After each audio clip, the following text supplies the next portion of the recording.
Hi, everybody, and welcome to Mondays with Mike. It was a tough weekend, right? I mean, we had our third round of severe weather in less than a week. This time, it brought yet another round of tornadoes, some of them the strongest that we've seen in nearly 2 years across the area, and the strongest that we've seen in many decades in the month of December here in Southeast Texas. So thank you very much for joining me here on Fox Local, or maybe you're watching this on YouTube. Either way, I appreciate you watching. We do this every Monday at 1 p.m. So, and then of course it's archived here, and you can go back and watch it if you don't have a chance to watch it live at 1. So I want to start out here talking about the tornado outbreak that we had here across the Houston area in Southeast Texas that occurred on Saturday. This is on top of almost half a dozen tornadoes that we had on Thursday. So it's 2 days after that. Now, this is a look at all of the tornado reports that were sent into the National Weather Service, basically spotted, tornadoes that were spotted. And most of them did turn out to be tornadoes. They stretched from the Katy area up into Montgomery County, down to Galveston County, and even points eastward. So I want to walk you through each one and sort of explain a little bit of how the process works of rating these things and what the scale is like. We're all sort of familiar with hurricanes, category 1, category 2, category 5, things like that. The tornado scale is a little bit different, although it is based on wind speeds as well. We have to go back and look at the damage and then estimate the wind speeds based on damage. So here we go. So this is a look at all of the tornadoes identified by the National Weather Service from this past Saturday, and they include 2 EF1 tornadoes, one in Galveston County, one over in Waller County, I believe, just north of Katy. We had an EF2 that was located near Liverpool, south of Alvin.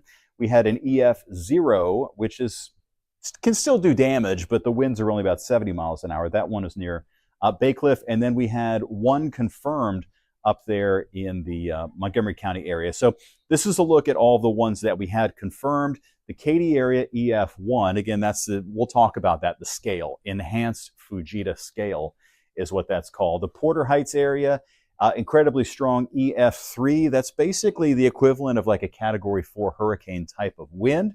Chambers County also had an EF3 tornado. That was near Smith Point, which is on Galveston Bay. Brazoria County had an EF2 tornado that was between, I believe, just south of Alvin and around the Liverpool area, and unfortunately, that was fatal. There was a lady who was killed by that storm very, very sadly, and some injuries as well across the area. Dickinson had the EF1, and that caused damage to Dickinson High School, among other spots, and then near Bayshore Park, that's over in the Bay Cliff area, EF0. Here's a look at the statistics on what was a really scary tornado up here in Porter Heights. So this is in Montgomery County. If you know where Kingwood and Humble is, it's sort of up the road from there into the southeastern parts of Montgomery County. So this area had an EF3 tornado that occurred between around noontime, between 12:05 and 12:30, and the peak estimated winds were 140 miles per hour. So that does put it on par with a category 4 hurricane. The length, the amount of time that it was on the ground, the amount of distance, I should say, that it was on the ground, nearly 10.5 miles. So that's a long track tornado. And the width, now this is its maximum width. Doesn't mean it was this big the whole time. But the maximum width was estimated at about 1,600 yards. So, you got to multiply that by 3. I mean, give or take, that's almost a mile wide, which is not really common. But that was only probably for a short amount of time. Fortunately, it didn't stay that large for that long. The tornado touched down in Porter Heights and ended in Splendora. Numerous homes severely damaged. And we've had coverage of that this morning with our Shelby Rose, who's been there live this morning. And you could find her reports on Fox Local as well if you want to see some of that damage. Now, over in the Brookshire area, north of Katy, north of Brookshire, north of I-10 basically, we had an EF1 tornado that was reported, structural damage to several homes along Noel Lane, FM 529, and Katy Hockley Road. The peak wind speeds with that one, around 100 miles per hour. So that'll put it at around a category 2 status if you were looking at it from a hurricane point of view. it also was on the ground for a long time, nearly 11 miles on the ground. But it was much, much smaller, so about 150 yards in length. So at its maximum, it was just slightly larger than an American football field. So yeah, definitely still scary, no doubt about that. Now here's a look at the location of the Porter Heights tornado. So here is Porter Heights in Montgomery County, and over here is Splendora. So notice how there was a report there too. It looks like that was the same tornado. Kind of moved across like this for more than 10 miles. Here is Interstate 69 or 59 up there past the New Caney area. So that's where we had multiple reports of damage to homes there. This was the deadly tornado 3 miles west-southwest of Hillcrest. And this occurred at around 1 p.m., just before 1 p.m. on Saturday. Multiple homes destroyed between Alvin and Liverpool. This is County Road 191A. Substantial debris on parts of Highway 35, if you know that area, runs through Alvin and then goes south of it. Well, actually it goes south and north of Alvin, but runs right through Alvin. So this was the one that did turn deadly, unfortunately. There was a flipped over car there as well. Now, this one was interesting because this is 8 miles south of Anahuac. This really is very rural. It's fishing and things like that. So not a super populated area, which is really fortunate because this particular tornado was an EF3 tornado. A car was thrown by the tornado near Smith Point, possible injuries. But if a tornado like this, well, we don't want it to hit anywhere, right? But realistically, if it were to hit any of the populated parts of the greater Houston area, there could have really been some very, very serious, damage and well, let's just say, look, it wouldn't have been good at all. It would have been terrible. This is the one that was north of Katy. So the tornado damaged a mobile home park near Noel. There were cars flipped over as well. Scary, scary stuff. So that one was ranked as an EF1. Oh, finally, I wanted to show you this one. So this is right out here on the San Leon Peninsula. This one was rated at an EF0. EF0 still brings winds of about 70 miles per hour. So we're talking about like strong tropical storm force winds, almost Category 1 hurricane force winds. But it can cause damage to roofs and, carports and things like that. So roof damage to a home in the Bayshore Park area. So yeah, pretty scary stuff. Multiple homes damaged in and around Dickinson, which ironically, this is just to the south of the National Weather Service office there as well. So just sort of a rundown of some of the numerous reports that we had of really serious damage across the area. Next on the list of concerns will be a potential Arctic blast coming our way next week. But let's just head over to the other side of the Weather Center. I'm going to sit down and talk to you about what we look for in forecasting tornadoes, what the National Weather Service looks at to try and determine the strength of tornadoes, and also why we can't necessarily directly measure the winds with a tornado like we do with hurricanes all the time. So here at our weather workstation, I want to just give you a little bit of the background of this EF scale. And it's named for Ted Fujita, who was a Japanese-American meteorologist and really made a lot of breakthroughs in the world of meteorology in the post-World War II era. It is similar in some ways to the Saffir-Simpson hurricane scale. They both have to do with wind. They both have to do with damage, but they're a little bit reversed because of the way these systems work. So for example, hurricanes are very large. We send, and long lasting, right? So we send aircraft to fly through hurricanes. We have the hurricane hunters that go out there. They fly at 10,000 feet through the storm. They can fly through the eye of the storm. They drop equipment called dropsondes into the storms to take measurements of wind speed and pressure and all the other meteorological information. Gosh, even nowadays, we have these sail drones that will skirt along the top of the ocean to take measurements as the hurricane's moving overhead. So we have lots and lots of ways. We have buoys that are out there that are tethered to the floor of the Gulf of Mexico. So we have buoys there that can give us direct information, like direct. We're not getting it off of a satellite even.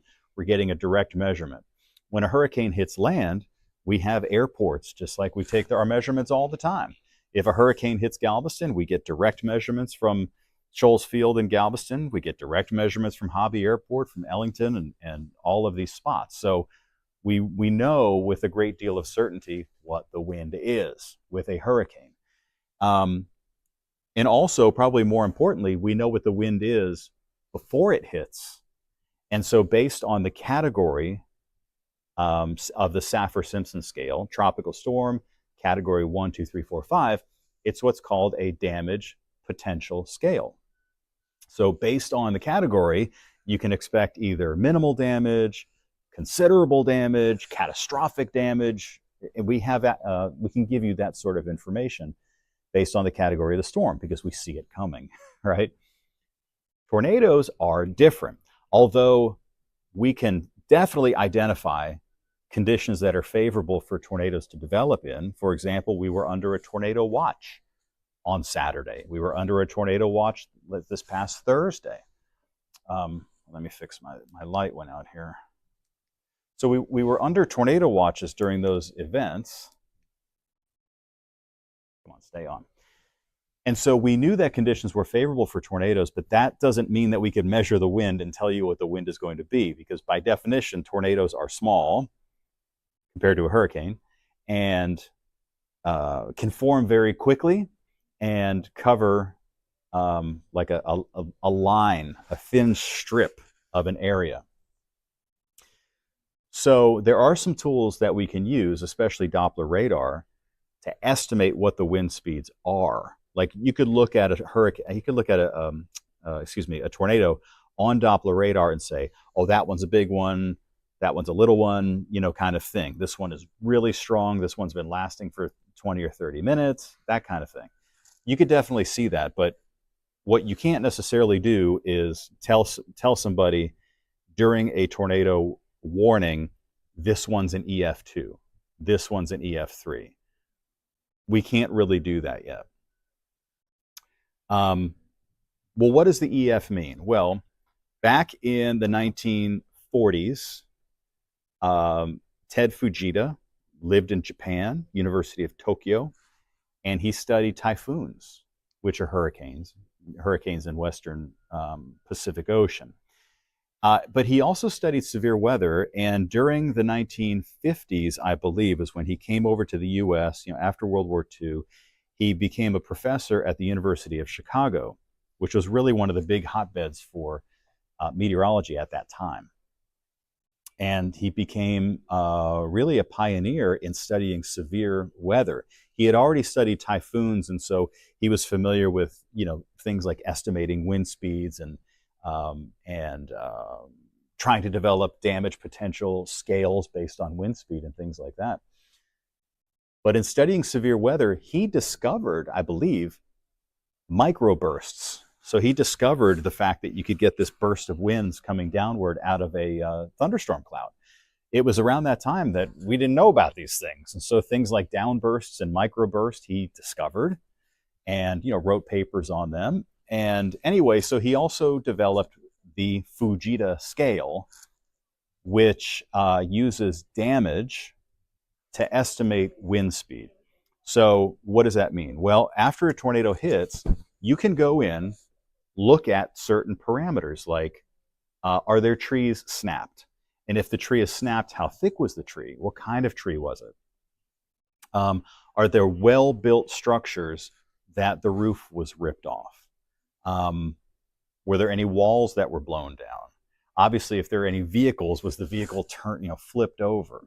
So based on that, you could say, well, this is the type of damage we get with 70 mile per hour winds. This is the type of damage we get from 150 mile per hour winds. This is the kind of damage we get from 250 mile per hour winds. So that's where the Fujita scale was established. Now, 50 years later, some minor changes were made to the Fujita scale to adjust the the miles per hour just a little bit. It wasn't a big adjustment, but it was an adjustment. And so that's now called the enhanced Fujita scale. And so I kind of have the numbers memorized, but I didn't want to tell you anything wrong. So I have it over here. So an EF0 has maximum winds of 65 to 85 miles per hour. So that's the baby tornado. But it still is like a Category 1 hurricane over a small area. EF1 is between 86 and 110 miles per hour. And EF2 is between 111 and 135 miles per hour. So that's basically like a Category 3 hurricane. And EF3 is from 136 to 165 miles per hour. We had 2 EF3s on Saturday. So between 136 and 165. And EF4 is like almost unimaginable, 166 to 200 miles per hour. And then an EF5 is anything over 200 miles per hour. Now you may be asking, why isn't there an EF6 or an EF7? Well, I suppose there could be. But once you get to 200 miles per hour, the destruction is considered catastrophic. Like you have homes wiped off of their foundation, that kind of thing. So it wouldn't really matter if the winds were, 200 or 250. You know what I mean? It's like all you can do is destroy things. And once they're destroyed, it's like, how much more can you destroy them? I hope that makes sense. So that's why we don't have an EF6 or an EF7. A type of system. Also, let's see, in terms of the man himself, he died back in the 1990s. And like I said, he was a professor at the University of Chicago for a long time, since the 1950s or early 1960s. And he's just one of those guys that was one of the early trailblazers. Somebody else, by the way, you've probably heard of him, was Dr. Neil Frank. Dr. Neil Frank was another one of these guys. In fact, they were contemporaries of each other. Neil Frank worked on things like tropical waves. He did typhoons, but also, got into severe weather. So let's talk a little bit about what we look for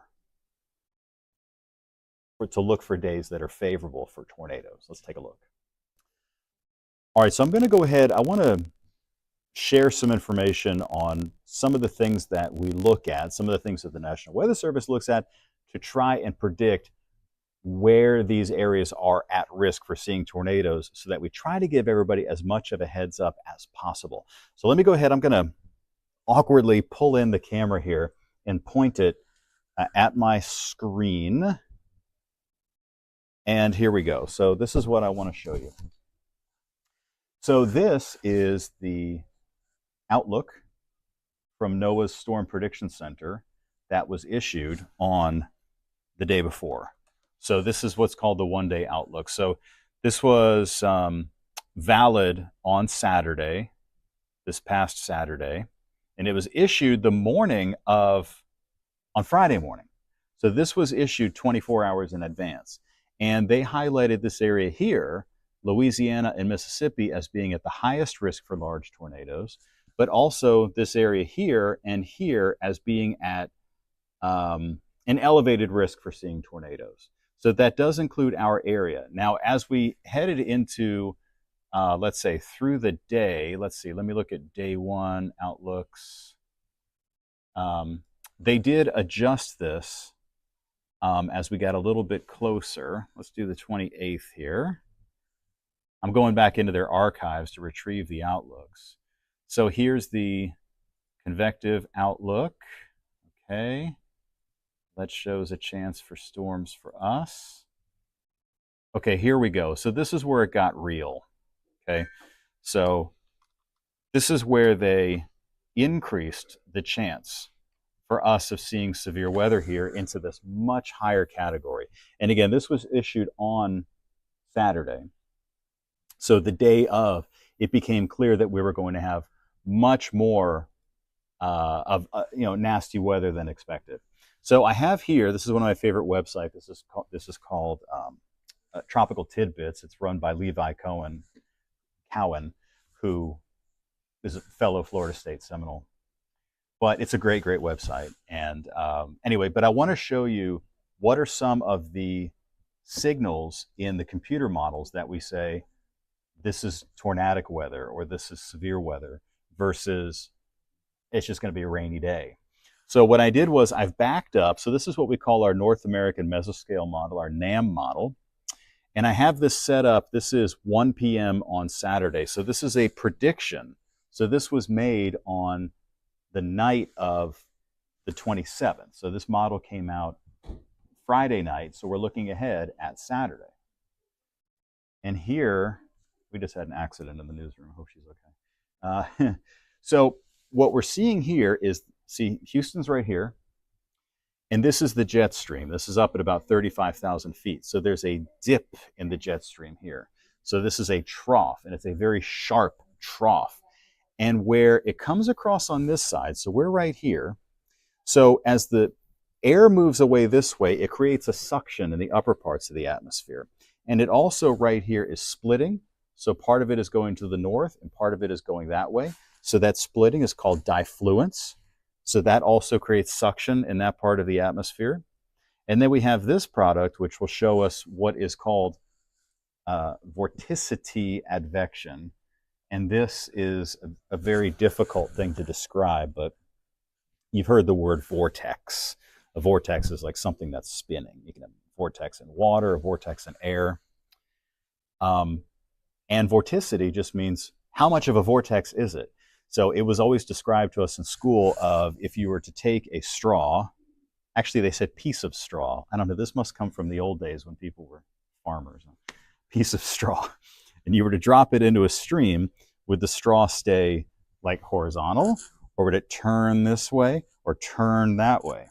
So that is a measure of how much the water that you're placing it in is turning. That's called vorticity. So, and when it comes to forecasting severe weather, we look at where the vorticity is and where it's moving into. We call that vorticity advection. Very fancy. But anyway, so the red, the bright red here, indicates vorticity in central Texas. That's moving toward southeast Texas. So when it's moving toward us, we call that vorticity advection, and it's moving in our direction. Now, this is a look at some lower level winds. And what we look for here is like some strong winds. And right now, this is at a few thousand feet above the ground, and the winds are flowing in at about 40 knots. So, you know, fairly swift. We also had high dew point values here. So this whole orange area indicates areas where we had very high available moisture. And then if you really want to get, you know, really fancy with it, we can look at the, let's see, I want to be able to show you this. We can look at the upper level winds. Okay. So we could look at things like this, which this is called an upper air diagram, or what's called a skew T log P diagram. And what you're looking at here is how the wind is changing with height. So what we're seeing here is that on the surface, the wind is blowing in from the southwest at 10 knots. Once you go up, that flag means 50 knots. And then this flag up here, let's see, that's about 60 knots.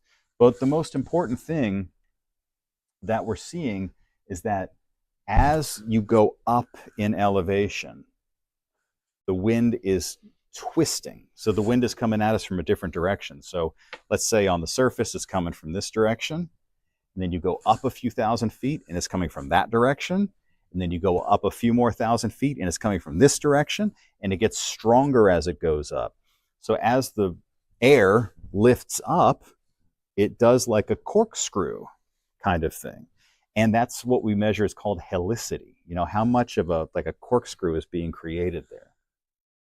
So although these storms are rare for our area, they do happen, and tornadoes just by nature are going to be a little bit random where they pop up. It's very difficult to say ahead of time which city, for example, is going to get a tornado. And so that's why it's so important to have a source of information to get warnings.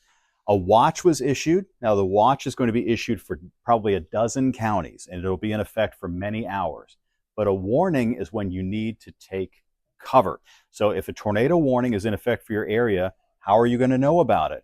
Well, if you have the Fox 26 weather app on your phone or the app of your choice, look, I'm not going to tell you got to do the Fox app. I would like you to do, but any app that you can get, preferably the Fox 26 app, that will let you know if there is a warning in effect for your area. You don't want to just know other warnings, all the counties that are 50 miles away. In effect for your specific area, which the Fox 26 app will do, then you need to take it seriously, because a warning is issued when either a tornado has been spotted or there's very strong evidence of a tornado on radar, as seen from the National Weather Service. So we will do our best to keep everybody aware of all the hazards, but it does take everyone to sort of increase your awareness, on days like that, like Saturday and like last Thursday, when we had that increased risk for tornadoes. And the best thing you can do is to get to a well-built structure, like a home or any other sort of building. Get away from the windows, try to get to the interior portion of the home that's the strongest, and just ride it out from there. So thoughts go out to everybody who was affected by this recent round of severe weather. I hope your recovery is a fast one. And I want to thank you very much for joining me here for this edition of Mondays with Mike, post-tornado edition. And a shout out to my mom and Neil watching from Florida. I hope everybody had a great Christmas. Have a happy and safe and a cool, bundle up, a cool New Year's Eve.